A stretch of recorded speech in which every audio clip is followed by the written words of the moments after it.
When I teach now, I know, in addition to all the students and to the teacher in the classroom, Bin Laden is sitting in the room. Every class in the Middle East, every lecture, there is Bin Laden interfering.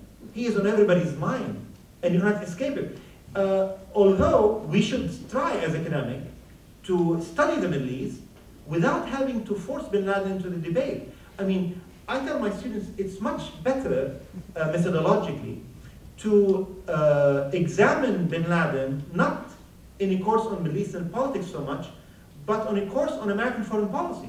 I mean, you can study him as a product of the Cold War and American foreign policy of cultivating the most reactionary, the most right-wing, the most fanatical groups just because they were anti-communist.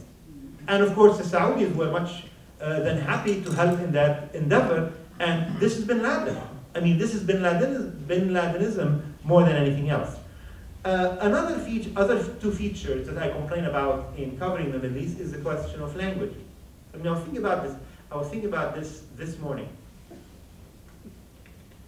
I mean, I don't know Norwegian.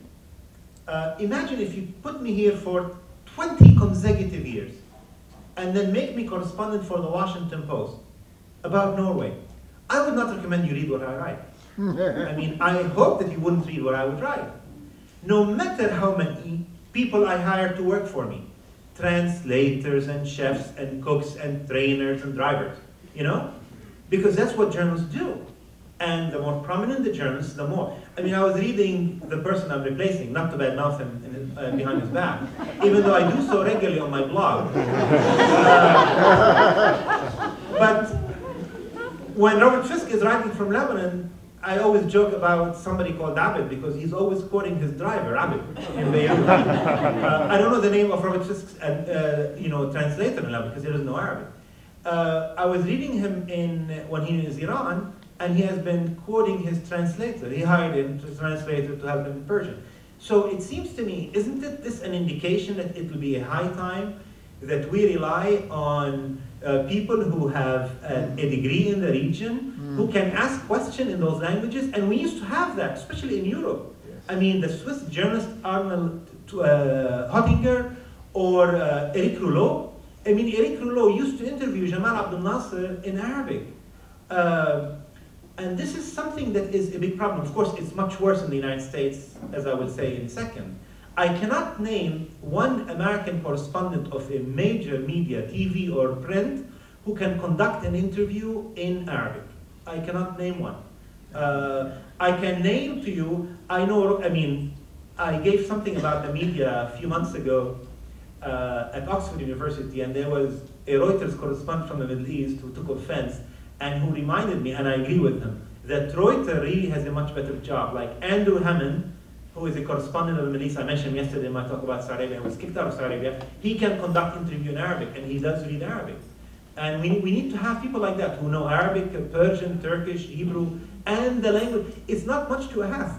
I mean, you need people who can really conduct interview with people on the street like that.